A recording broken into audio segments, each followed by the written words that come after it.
నమస్కారం గురుగారు. ఆయుష్మతి భవ. గురుగారు, మరి న్యూమరాలజీ అనేది అంకెలతో ముడిపడిన అంశం అని మీరు ఇందాక చెప్పారు.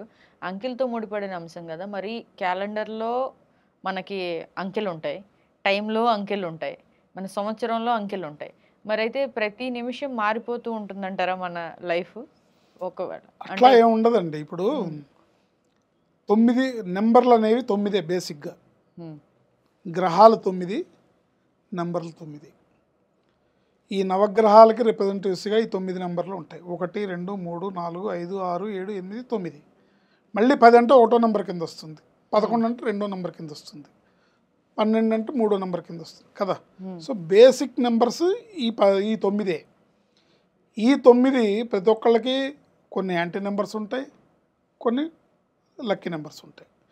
ఏదేమైనప్పటికీ కూడా గ్రహాలు ఒక గ్రహం ఇంకో గ్రహంతో కలిసినప్పుడు ఏర్పడే శుభాశుభ మిశ్రమ ఫలితాలు ఎలా ఉంటాయో అలా డేట్లు కానీ ఇయర్స్ కానివ్వండి, ప్రధానంగా చూసుకుంటే కనుక ఎల్లప్పుడూ ఒకే రకంగా ఉండదు.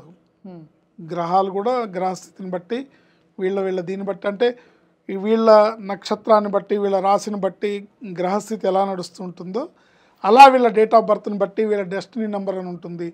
సో నడుస్తూ ఉంటుంది దైనందిన జీవితం. ఇప్పుడు మనకి ప్రతిరోజు బాగుంటుందని గ్యారంటీ ఉందా?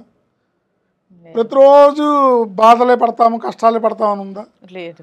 So life is mixed fruit basket లాగా నడుస్తూ ఉంటుంది. ప్రధానంగా ఏంటంటే మనం ఆలోచించాల్సింది మన పేరులో రాంగ్ నెంబర్ లేకుండా చూసుకోవాలి. అది ఎలా చూసుకుంటారు గురుగారు? మేము చెప్తాం. ఈ ఒక పేరు చెప్తే, మీ పేరేంటో చెప్తే మమ్మల్ని కన్సల్ట్ చేస్తే మేము చెప్తాం. మరి గురుగారు, ఇప్పుడు ఈ న్యూమరాలజీ ప్రకారం మనకి ఆస్ట్రాలజీ ప్రకారం ముహూర్త బలం అనేది ఉంటుంది కదా. ఏదైనా ఒక ముఖ్యమైన పని మీద వెళ్ళేటప్పుడు మనం ముహూర్త బలం చూసుకొని ఈ టైంలో వెళ్తే కనుక మనకి పాజిటివ్గా రిజల్ట్స్ వస్తాయి అని చెప్పి కొన్ని సందర్భాలకి కొన్ని ముహూర్తాలను ఫిక్స్ చేశారు. ఆ టైంలో పండగలను కూడా ఈ ముహూర్తాలను బేస్ చేసుకొని నడుస్తాం మనం. మరి న్యూమరాలజీలో కూడా అలా ఉన్నాయా? న్యూమరాలజీలో డేట్స్ చూసుకోవచ్చు మనం. ఓకే, డేటు, టైము అవి చూసుకోవచ్చు.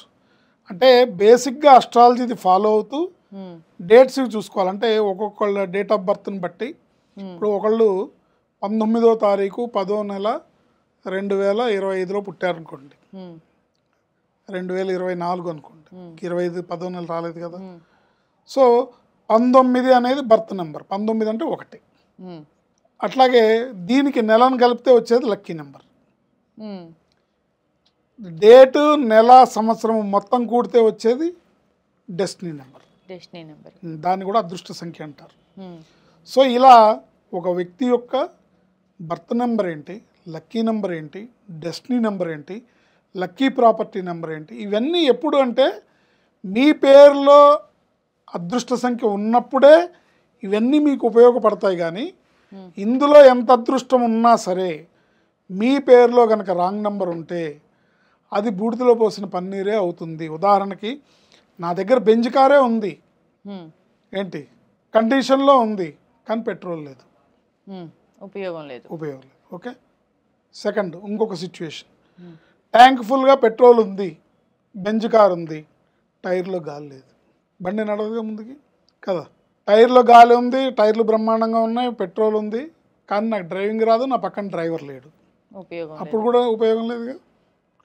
సో ప్రధానంగా ఏంటంటే మన పేరులో సరైన సంఖ్యాబలం ఉండి పేరులో రాంగ్ నెంబర్ లేకుండా ఉంటే మనం బెంజ్ కారు కొనుక్కోవచ్చు, మనం హాయిగా తిరగచ్చు, అన్ని రకాలుగా కూడా అనుభవించవచ్చు. ఇప్పుడు ఒక ట్రైన్ ఉంది అంటే మీకు న్యూమరాలజీ పేరు యొక్క ప్రాధాన్యత అర్థం అవడానికి చెప్తున్నాం. ఒక ట్రైన్ ఉంది, ఆ ట్రైన్కి 20 బోగీలు ఉన్నాయి. సికింద్రాబాద్ స్టేషన్లో బయలుదేరిన ట్రైన్ విజయవాడకి రీచ్ అవ్వాలంటే ట్రైన్లో బోగీలు ఉన్నాయి, ఓకే. మరి దాంట్లో పవర్ సప్లై ఉంటేనే ఫ్యాన్ తిరుగుతుంది, ఏసీ పనిచేస్తుంది, లైట్ వెలుగుతుంది, ఓకే. నెక్స్ట్ దానికి ఒక ఇంజన్ ఉంటేగా నడుస్తుంది. సరే ఇంజన్ ఉంది, కింద పట్టాలు ఉండాలిగా, ఎక్కడన్నా పట్టాలు బ్రేక్ అవుతే ట్రైన్ బోల్తా కొడుతుందిగా, పట్టాలు తప్పిందంటారు కదా. ఇవన్నీ ఉన్నా కూడా మళ్ళీ ఎక్స్పీరియన్స్డ్ ఒక డ్రైవర్ ఉండాలిగా. అట్లా మన జాతకం ఇంపార్టెంటే, మన అదృష్టం ఇంపార్టెంటే, మన ముహూర్తాలు అన్నీ చూసుకోవాల్సిందే. కానీ నా సందేశం ఏంటంటే ఏ వ్యక్తి పేరులో రాంగ్ నెంబర్ లేకుండా ఉంటే ఆ వ్యక్తి జీవితం పరిపూర్ణంగా జీవితంలో ఎదురయ్యే ప్రతి సంఘటనని, జీవితంలో గ్రహస్థితి ప్రకారం ఎదురయ్యే ప్రతి పరిస్థితిని సమర్థవంతంగా ఎదుర్కొని ముందుకెళ్ళగలుగుతారు. కష్టాలనేవి రాకుండా ఉండవు. ఎంత పెద్దవాడికైనా, ఎంత డబ్బున్నవాడికైనా కష్టాలు. ఇప్పుడు ముఖేష్ అంబానీ ఉన్నాడు, ఆయన కష్టాలు రావా? అబ్బాయి ఆరోగ్యమనో, లేకపోతే ఇంకోటనో బిజినెస్లో లాస్ అనో కదా. కానీ ఎంత పెద్ద ధనవంతుడైనా, ఎంత పలుకుబడగల వ్యక్తి అయినా పేరులో రాంగ్ నెంబర్ ఉంటే దాని తాలూకా ఎఫెక్ట్ను అనుభవించాల్సిందే. అందుకు ఉదాహరణ అనిల్ అంబానీ. అనిల్ అనే పేరులో ఉండే నెంబరు వల్ల ఆయన అంత పెద్ద ధీరుభాయ్ అంబానీ కొడుకైనా, ముఖేష్ అంబానీకి తమ్ముడైనా, ముఖేష్ అంబానీతో సరిసమానమైన ఆస్తిని పంచుకున్న వ్యక్తిగా సంపన్నపరుడైనా, అంత పెద్ద డిజిటల్ విప్లవాన్ని సృష్టించిన మొబైల్ ఫోన్, రిలయన్స్ ఫోన్ తీసుకొచ్చిన వ్యక్తి అయినా చివరికి జీరో అయ్యాడు. అర్థమైందా? అది అనిల్ అనే పేరులో ఉండే నెంబర్. దాంట్లో ప్రొనాలజీ ప్రకారం కూడా ఏ నిల్ అంటే ఓటికుండ అని అర్థం. సో ఇట్లా అన్నీ చూసుకోవాలి. ప్రధానంగా సంఖ్యాబలం బాగుంటే ఎటువంటి పరిస్థితినైనా ఎదుర్కొని ముందుకెళ్ళచ్చు. గ్రహస్థితి ప్రకారం మన వ్యక్తిగత జాతకంలో కానీ, గోచార రీత్యా ప్రపంచంలో ఉండే గ్రహస్థితి, ప్రపంచానికి ఉండే గోచార స్థితి కానీ ఇవి మన కంట్రోల్లో లేవు, మన చేతుల్లో లేవు. అవి వాటి పని అవి చేసుకుంటూ వెళ్తాయి. ఈ క్రమంలో బలంగా ఉండాల్సింది మనం. ఇప్పుడు ఉదాహరణకి ప్రపంచంలో, సమాజంలో, వాతావరణంలో అనేక రకాల వైరస్లు వస్తుంటాయి. ఈ వైరస్ నుంచి తట్టుకొని నిలబడాలంటే కావాల్సింది ఏంటి? మనలో ఇమ్యూనిటీ పవర్ ఉండాలి, రోగనిరోధక శక్తి మనలో ఉండాలి.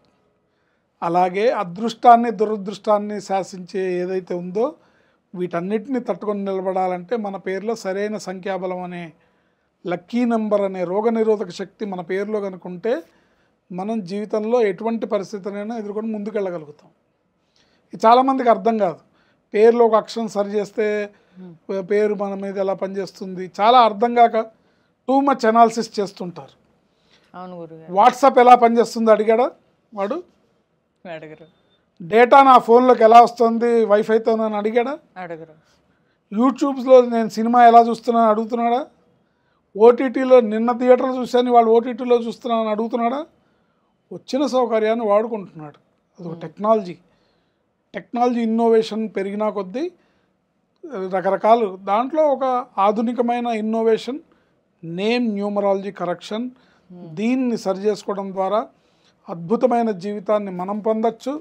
మన కుటుంబ సభ్యులకి, మన భార్య పిల్లలకి మనం ఇచ్చే ఆస్తి ఏదన్నా ఉంది అంటే సరైన సంఖ్యాబలం గల పేరే మన పిల్లలకి పెట్టడం ద్వారా వాళ్ళని అదృష్టవంతులను చేయగలం తప్ప మీకు ఎంత డబ్బున్నా, మీరు ఎంత సంపద పరులైనా, మీరు ఎంత పెద్ద పలుకుబడి గల వ్యక్తులైనా, మీరు పెద్ద రాజకీయ నాయకులుగా పెద్ద పెద్ద పదవుల్లో హోదాలు తీసుకున్నా, లేదా మీరు ఒక ఐఏఎస్ ఐపీఎస్ ఆఫీసర్లుగా అధికారంలో ఉన్న వాళ్ళైనా సరే పిల్లల పేరులో ఉన్న రాంగ్ నెంబర్ వల్ల, లేకపోతే మీ కుటుంబ సభ్యుల్లో పేరులో ఉన్న రాంగ్ నెంబర్ వల్ల, లేకపోతే మీ పేరులో ఉన్న రాంగ్ నెంబర్ల వల్ల వచ్చే పరిస్థితిని మీరు ఆపలేరు. పేరుని కరెక్షన్ చేసుకోవడం ద్వారా మనం సేఫ్ జోన్లో ఉండొచ్చు. ఇప్పుడు ఒక వ్యక్తికి పేరు కరెక్షన్ చేస్తే ఇతనికి యాక్సిడెంట్ అవ్వదు అన్నాం అనుకోండి, it doesn't mean that accident అనే సంఘటన లైఫ్లోంచి వెళ్ళిపోతాను కాదు. యాక్సిడెంట్ అవుతుంది, పడతాడు, లేస్తాడు, స్కిడ్ అయిందిలే, పడ్డానికి కొంచెం కాలు గీరుకుపోయింది, అంతకుమించి ఏం అవ్వలేదులే అని వెళ్ళిపోతాడు. అదే లక్. బ్యాడ్ లక్ ఏంటి? పడ్డప్పుడు వెనకాల నుంచి వాళ్ళు వచ్చి లారీ ఎక్కింది అనుకోండి, బ్యాడ్ లక్. అది అదే అలాంటి పెద్ద పెద్ద సంఘటనలు తప్పించుకోవాలంటే మనకి పేరు బలం బాగుంటుంది. ఇందుకు ఎన్నో ఉదాహరణలు. ఔటర్ రింగ్ రోడ్డు మీద బైక్ రేసింగ్ల పేరుతో ప్రాణాలు కోల్పోయిన ఎంతో మంది పెద్దవాళ్ళ పిల్లల పేర్లు తీస్తే అందరి పేర్లలో రాంగ్ నెంబర్స్ ఇట్లాగే ఉంటాయి. ఔటర్ రింగ్ రోడ్లో చాలా మంది బైక్ రేసింగ్లో పిల్లలు ప్రాణాలు కోల్పోయారు చాలా మంది. ఏంటి 2 years బ్యాక్ ఇక్కడ జూబ్లీస్ చెక్ పోస్ట్ దగ్గర మెట్రో పిల్లర్కి గుద్ది మినిస్టర్ నారాయణ గారు అబ్బాయి చనిపోయాడు. అలా ఎంతోమంది. అంటే ఈ సంఘటన జరగటానికి అతని పేరు కారణం కాదు, కానీ ప్రాణాలు కోల్పోవడానికి ఆ పేరే కారణం. మీకు అర్థమవుతుందా? జరిగే సంఘటన జాతకం ప్రకారం జరుగుతుంది, కానీ ప్రాణాలు కోల్పోవడం అనేది పేరులో ఉన్న రాంగ్ నెంబర్ ఉన్నప్పుడే జరుగుతుంది. అది ఎందుకు? వచ్చే దుర్ఘటన విజయవంతంగా సక్సెస్ అవడానికి ఈ బ్యాడ్ నెంబర్ తోడవుతుంది. పేరులో బ్యాడ్ నెంబర్ లేదనుకోండి, నెగిటివ్ నెంబర్ లేదనుకోండి, అన్లక్కీ నెంబర్ లేదనుకోండి, ఆ గండం నుంచి బయటపడి ఏ కాల్ ఫ్రాక్చరో ఏదో అయ్యి మళ్ళీ 2-3 నెలల్లో మామూలు అయిపోతుంది. పూర్తిగా జీవితాన్ని కోల్పోవాల్సిన అగత్యం ఏర్పడదు. అది that is power of name numerology. Thank you గురుగారు, చాలా చక్కగా డీటెయిల్గా చెప్పారు. ఎందుకు న్యూమరాలజీని నమ్మాలి, ఎందుకు ఇప్పుడు ఉన్న ఈ కొత్త కొత్త ఇన్నోవేషన్స్ని మనం తీసుకోవాలి, మనలో అడాప్ట్ చేసుకోవాలి, మనం ఫాలో అవ్వాలి అన్నదానికి చాలా చిన్న చిన్న ఎగ్జాంపుల్స్ చెప్పిన చాలా డీటెయిల్గా చెప్పారు. Thank you. ఆయుష్మతి భవ.